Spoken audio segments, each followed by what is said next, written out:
Le gouvernement du Mali dénonce les influences extérieures négatives et les tentatives d'instrumentalisation de certaines entités légalement présentes au Mali pour servir des agendas cachés, y compris à travers l'exploitation de la question des droits de l'homme aux fins de déstabilisation.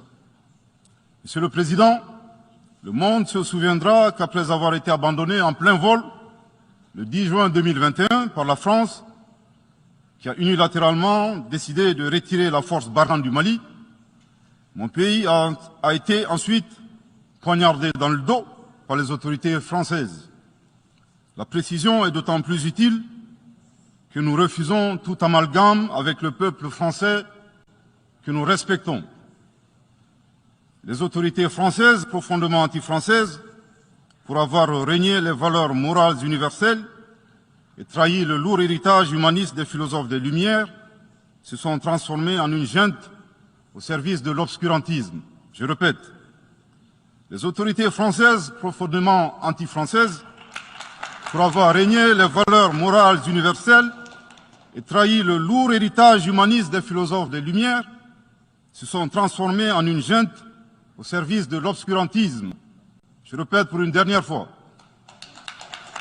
Les autorités françaises, profondément anti-françaises, pour avoir régné les valeurs morales universelles et trahi le lourd héritage des philosophes des Lumières, se sont transformées en une junte au service de l'obscurantisme. Obscurantisme de la junte française nostalgique de pratiques néocoloniales, condescendantes, paternalistes et revanchardes, qui a commandité et prémédité des sanctions inédites, illégales, illégitimes et inhumaines de la CEDEAO et de l'UEMOA contre le Mali et mon pays. Après plus de 10 ans d'insécurité et en fait des milliers de morts, autant de réfugiés et de déplacés internes, n'est-ce pas un sacrilège de mettre une population malienne victime de l'insécurité dans un pays enclavé sous embargo pendant 7 mois, en procédant à la fermeture des frontières et la saisie des comptes financiers du Mali. Grâce à sa résilience et à la solidarité des pays amis et des peuples africains, le peuple malien a tenu et a déjoué les pronostics de ses adversaires.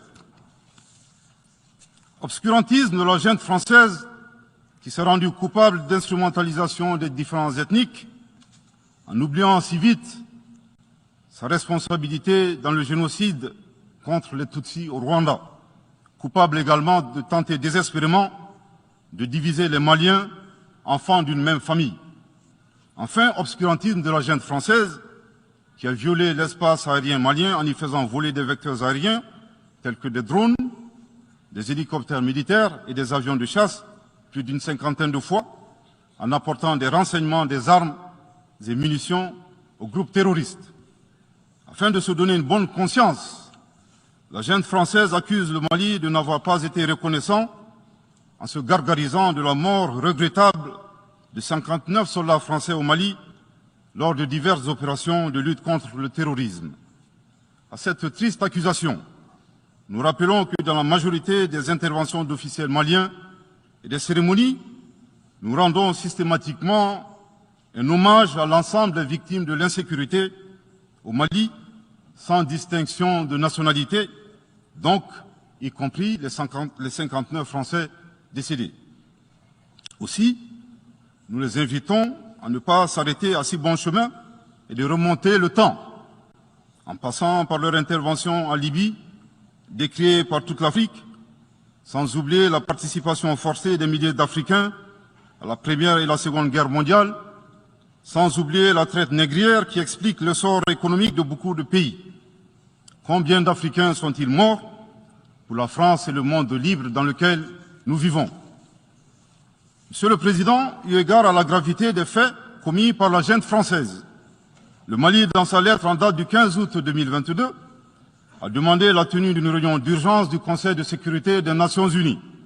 Cette réunion a pour objet de permettre au Mali de présenter les éléments de preuve en sa possession, démontrant que l'armée française a agressé en de maintes reprises mon pays, en violant de manière répétitive et fréquente l'espace aérien malien, sans autorisation des autorités maliennes, et parfois en falsifiant des documents de vol.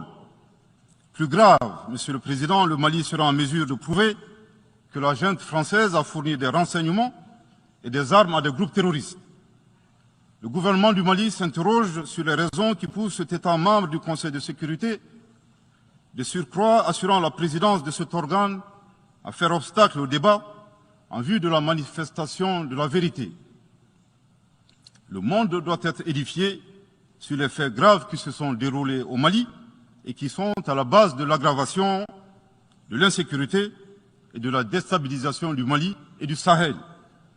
Par la saisine du Conseil de sécurité, le gouvernement du Mali entend mettre cet important organe chargé à titre principal du maintien de la paix et de la sécurité internationale face à ses responsabilités et dénoncer les agissements de la junte française contre mon pays.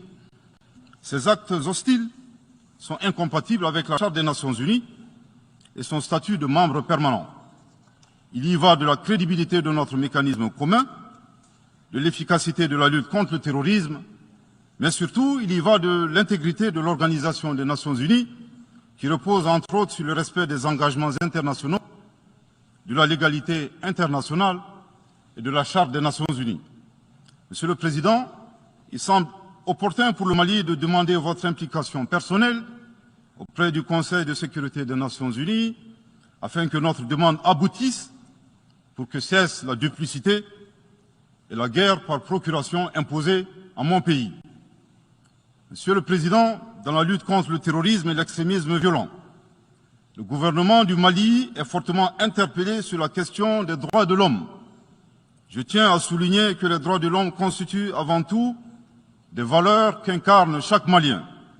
Aussi, le gouvernement du Mali reste déterminé à les respecter et à les faire respecter, conformément à sa politique de tolérance zéro contre l'impunité.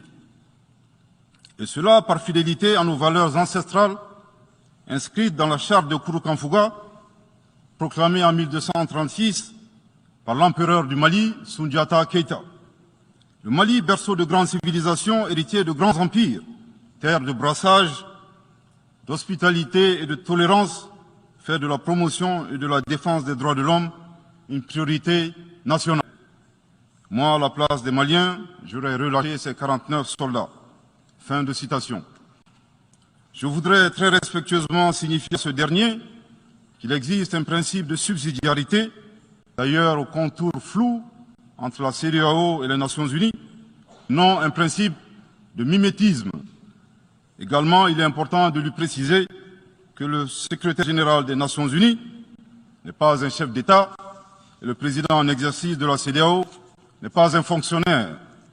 Par conséquent, il serait indiqué qu'il ne bannisse pas la CEDEAO. Enfin, il est utile de rappeler au président en exercice de la CEDEAO qu'au Mali, les autorités n'interfèrent pas dans les dossiers judiciaires et respectent l'indépendance de la justice. Donc, nous n'avons pas vocation à interpeller ou relâcher. Ceci relève de la fonction judiciaire. Aussi, M. Oumaro Sissoko Embalo doit être conscient du fait qu'il est le dépositaire d'un lourd héritage et de plusieurs sacrifices qui ont fait la renommée de cette organisation. La dynamique ayant fait la grandeur de la CEDEAO ne doit pas être brisée. Par ailleurs, nous avons pris acte de la menace de sanctions proférées contre le Mali et loin d'être impressionnés par des sanctions, je voudrais signaler au président en exercice de la CEDEAO qu'à la fin de son mandat, les peuples ouest-africains le jugeront sur les efforts qu'il a fournis pour améliorer les conditions de vie des populations et non des shows médiatiques servant des agendas étrangers. À l'endroit de M. Bazoum, il remarquera que le gouvernement de la transition n'a pour le moment jamais réagi à ces propos injurieux pour deux raisons cumulatives. La première raison tient au respect de l'héritage laissé par nos ancêtres, qui consiste à ne pas répondre aux injures par des injures. La seconde relève de l'identité de M. Bazoum, l'étranger qui se réclame du Niger. Nous savons que le peuple nigérien, frère du Mali, se distingue par des valeurs sociétales, culturelles et religieuses très riches. M. Bazoum n'est pas un Nigérien, son comportement nous le reconforte totalement dans notre constat. Excellence, Monsieur le Secrétaire général, le Mali tirera toutes les conséquences de droit de vos agissements. Devant Dieu et en leur âme et conscience, nous demandons à ceux qui refutent notre version d'indiquer s'ils accepteront que les militaires ayant dissimulé leurs identités en mettant sur leur passeport qu'ils sont peintres, maçons, etc., avec des armes débarquent dans leur aéroport sans que le pays de destination n'ait été au préalable informé et dans le dessein funeste de déstabiliser ce pays. S'ils ne l'acceptent pas en tant qu'État, si cela n'est pas possible à Lisbonne ou ailleurs, le Mali non plus ne l'acceptera pas en tant qu'État et ce ne sera pas non plus possible à Bamako ou dans une autre localité malienne. Monsieur le Président, une nouvelle ère des solutions porteuses de changement pour relever des défis interdépendants. Thème de cette 77e session de l'Assemblée générale suscitera l'espoir de meilleurs jours pour le Mali, à la condition que le bilan sans complaisance de l'ancienne ère soit établi, que les enseignements soient tirés et que des recommandations objectives soient formulées. Une fois cet état franchi, je ne doute pas qu'à travers notre action collective, nous réussirons à pacifier les multiples